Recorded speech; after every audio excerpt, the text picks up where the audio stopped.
FBTV ప్రేక్షకులకు స్వాగతం. తమిళ star Vikram కుమారుడు ధ్రువ్ విక్రమ్ ఇప్పటివరకు చేసిన తెలుగు డబ్ చిత్రాలతో పెద్దగా గుర్తింపు పొందలేకపోయారు. అయితే ఈసారి బైసన్ అనే కబడ్డీ నేపథ్య చిత్రం ద్వారా ప్రేక్షకుల ముందుకు వచ్చాడు. తమిళంలో గత వారం విడుదలై పాజిటివ్ టాక్ తెచ్చుకున్న ఈ సినిమా ఇప్పుడు తెలుగులో కూడా అదే పేరుతో రిలీజ్ అయ్యింది. మరి ఈసారి ధ్రువ్ విక్రమ్ కు తెలుగు ప్రేక్షకుల మనసులో గెలుచుకోవడంలో విజయం దక్కిందా లేదా అనేది ఇప్పుడు చూద్దాం. కథ విషయానికి వస్తే తమిళనాడులోని ఓ చిన్న గ్రామానికి చెందిన వనతి కిట్టయ్యకు చిన్నప్పటి నుంచి కబడ్డీ అంటే ప్రాణం. కానీ గ్రామంలో కుల విభేదాలు పగలు అంతా అతనికి అడ్డుగా నిలుస్తాయి. తండ్రి వేలుస్వామిపై ఉన్న ద్వేషం కారణంగా కిట్టయ్యను గ్రామ కబడ్డీ టీంలోకి చేర్చుకోరు. తన కలను సాకారం చేసుకోవాలనే తపంతో ఉన్న కిట్టయ్యకు కోచ్ మదన్ కుమార్ దక్షిణామూర్తి సపోర్ట్ గా నిలుస్తారు. స్థానిక స్థాయి నుంచి ప్రారంభమైన కిట్టయ్య కబడ్డీ ప్రయాణం భారత జట్టుకు చేరి అంతర్జాతీయ స్థాయిలో జపాన్ లో మన దేశ ప్రతిష్టను ఎలా పెంచాడు, ఆ మార్గంలో ఎదురైన అడ్డంకులు, అతనికి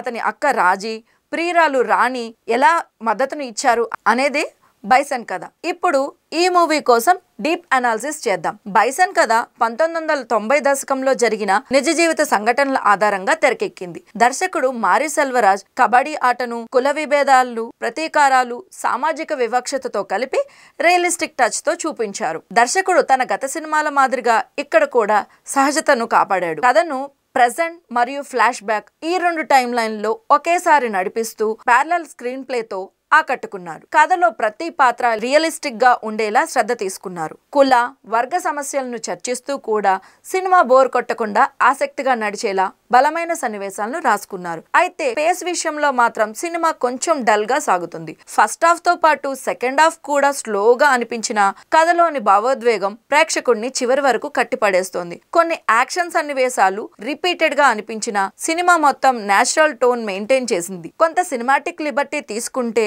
మరింత కమర్షియల్ గా ఆకట్టుకుంటుందని విమర్శకులు భావిస్తున్నారు. ఇక యాక్టర్స్ పర్ఫార్మెన్స్ విషయానికి చూసుకుంటే ధ్రువ్ విక్రమ్ తన పాత్రలో పరకాయ ప్రవేశం చేశాడు. పాత్ర కోసం 2 ఏళ్లకు పైగా గ్రామంలో గడిపి అక్కడ జీవనశైలిని అర్థం చేసుకోవడం ద్వారా పాత్రలో నిజాయితీని చూపించాడు. అతని శారీరక భాష, ఎమోషనల్ ఇంటెన్స్ అద్భుతంగా ఉన్నాయి. పశుపతి తండ్రి పాత్రలో బాగా మెప్పించాడు. లాల్ అమీర్ పాత్రలో ఉన్న గంభీరత, సున్నితత్వం రెండింటిని అద్భుతంగా చూపించారు. అనుపమ పరమేశ్వరన్ మాటలతో కంటే కూడా కళ్లతోనే నటించింది. డీ గ్లామర్ లుక్ లో కూడా అందంగా కనిపించింది. రజిషా విజయన్ ఈ సినిమాలోని తన కెరియర్ లోని ఉత్తమ ప్రదర్శనను అందించింది. ఎరిల్ అర్సు సినిమాటోగ్రఫీ ప్రతి ఫ్రేమ్ లో మనకు ఓ కథను చెబుతోంది. గ్రామ వాతావరణం, కబడ్డీ ఆత్మను సహజంగా చూపించారు. నివాస్ కే ప్రసన్ అందించిన బ్యాక్గ్రౌండ్ మ్యూజిక్ కథకు కావాల్సిన ఇంటెన్స్ ని సరిగ్గా అందించింది. రియలిస్టిక్ టోన్ ను బలోపేతం చేసేలా ఆర్ట్ అండ్ కాస్ట్యూమ్స్ డిజైన్ చేశారు. ఇక ఈ మూవీలో ఉన్న పాజిటివ్ పాయింట్స్ కోసం చూసుకుంటే గనక ధ్రువ్ విక్రమ్ అద్భుత నటన, realistic presentation, strong emotional scenes, sounds, visual treatments మూవీని వేరే లెవెల్ కి తీసుకుని వెళ్ళాయి. స్లో ఫేస్, కొన్ని రిపీటెడ్ సన్నివేశాలు, కొద్దిగా లాంగ్ లెంత్ ఇష్యూస్ మూవీలో నెగిటివ్ పాయింట్స్ అనే చెప్పుకోవచ్చు. ఫైనల్ గా బైసన్ మూవీ స్పోర్ట్స్ డ్రామా మాత్రమే కాదు, కుల సామాజిక విభేదాలపైన ఒక నిజాయితీ గల కథనం. ధ్రువ్ విక్రమ్ అద్భుత నటన, మారి సెల్వరాజ్ సహజ దర్శకత్వం సినిమాకు ప్రాణం. కొంచెం ఫేస్ తగ్గించిన బైసన్ మూవీ భావోద్వేగాల మైదానంలో విజయం సాధించింది. మరి ఈ మూవీపై మీ ఒపీనియన్ ని కమెంట్ చేయండి. మా ఛానల్ ని సబ్స్క్రైబ్ చేసుకోవడం మర్చిపోకండి.